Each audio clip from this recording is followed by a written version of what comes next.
horribly burned. He has razors on his right hand. Hello everybody, welcome back to Screenstars. I'm here today to bring you my review for the 1987 horror sequel, A Nightmare on Elm Street 3, Dream Warriors. The film is directed by Chuck Russell and it stars Heather Langenkamp, Patricia Arquette, Robert Englund. We get Rodney Eastman, Jennifer Rubin, Lawrence Fishburne and John Saxon. Now this time round, Freddy is tormenting a bunch of kids in a mental hospital, basically. These kids, for whatever reasons, have ended up in there, and they've all been having the same dream. It's Freddy. He's trying to kill them, and nobody will believe them. However, there is somebody new on the team, and it is Nancy Thompson from the first film, and she understands completely what these kids are going through.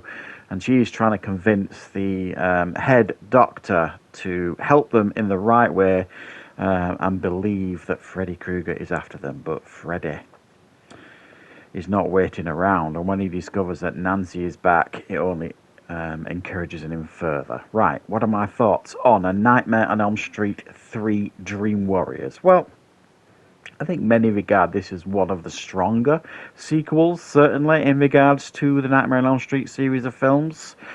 I've always found this one to be incredibly entertaining and a lot of fun to watch. This was certainly one of my favourites when I was young. It's one of the ones I remember the most, next to the first and the second ones.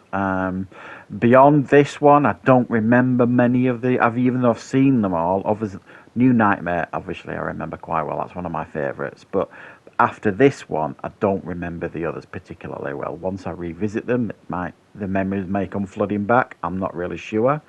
But this one, I think, has a little bit of a shift for a lot of reasons, really. I mean, there's a lot of talent on board here. I mean, Wes Craven returned to write and produce this one after the success of the second one, which I believe made more money than the original.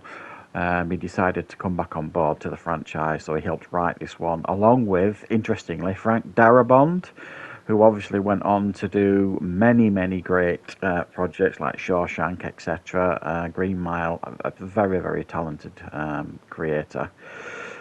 And we get a lot of talent in front of the camera as well. We've obviously got the debut of Patricia Arquette here, who is a standout performer here in the film. We've got Lawrence Fishburne. You've got a lot of people here in this film that go on to have very, very successful careers. And the director of this is Chuck Russell, obviously, who went on as well to quite a successful Hollywood career.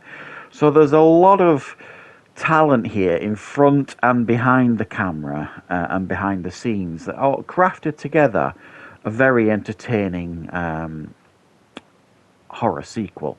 Now, this probably, well, it did. It shifted a change in regards to how Freddy is portrayed. Now, they obviously recognised that they made an error maybe in the second one with him coming into the real world. So in this one, they kept him in the dream world.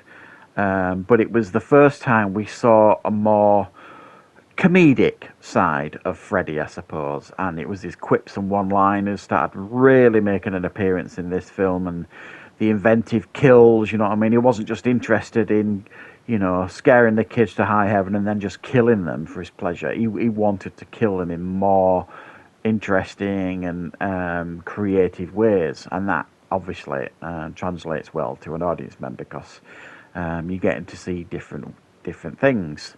They also played around with this concept that these kids, once they're in the dream world, have got like these superpowers. I was always a bit unsure about this, even when I was younger, and after rewatching it for this film, I think it's probably the weakest point of the film.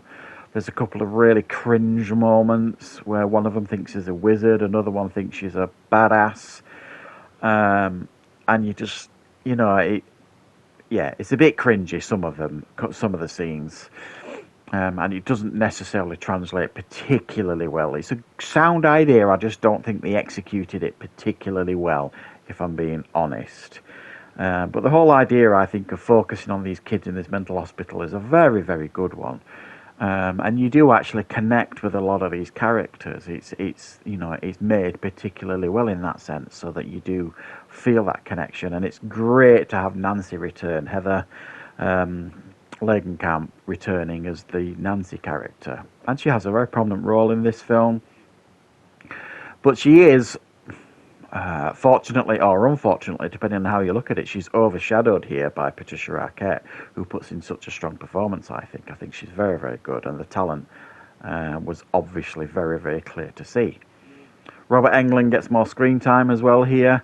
In the first two films, I think he had a combined screen time of about 20 minutes or something like that, where he gets much more screen time here. Thankfully, I think they realised he is obviously the star of these movies, Robert Englund, and he just embodies this Freddy Krueger character just so clearly, and it's wonderful to watch him work, really, and see this character of Fred Krueger or Freddy Krueger evolve. We'll learn more about as well Freddy's backstory here. We learn of how he was like the son of 100 maniacs, and his mother was a nun, sort of thing, and that all worked quite well into the movie. They were smart that they started to, you know, give us snippets more about the backstory of Freddy. Now that sometimes can backfire in movies by giving too much information. It takes away the mystique. Whereas they were clever in regards to the backstory that they give Freddy. It kind of adds to his mystique. You know what I mean? The fact that his mother was raped by 100 maniacs and all that kind of stuff. It just elevates, I think, his evilness just that little bit more. So I think it works pretty well. We also get a return here of John Saxon, obviously, who played Nancy's dad in the first one. He has a fairly sizable cameo here. Essentially, the storyline is that they need to find where Freddy's remains are buried, and he's the only one left who can show where those remains are for their plan to get rid of Freddy to become a success. So it's a fun film, this. I understand why maybe some people might not like the fact that they've took a little bit of the darkness away from Freddy and made him a little bit more comedic, but I think it works. Certainly it does for me, but I understand that some won't. And another thing that I really enjoyed here were the effects. There's some really very good and creative effects going on for a lot of these kills. A lot of the different versions of Freddy, you know, you see like a puppet version of him. You see him as like a big snake, where he pulls his shirt up and you see all these souls of people he's killed, you know. I just thought it worked really, really well, and I do think this is a fairly strong sequel for me, and I must admit I really did enjoy revisiting it. So yeah, let me know in the comments what your thoughts are on A Nightmare on Elm Street Part 3, The Dream Warriors, and I will definitely be looking forward to checking out the following chapters in this franchise. So thanks very much for watching, guys. I hope you enjoy this review. I'll be back with more content on the channel very, very soon.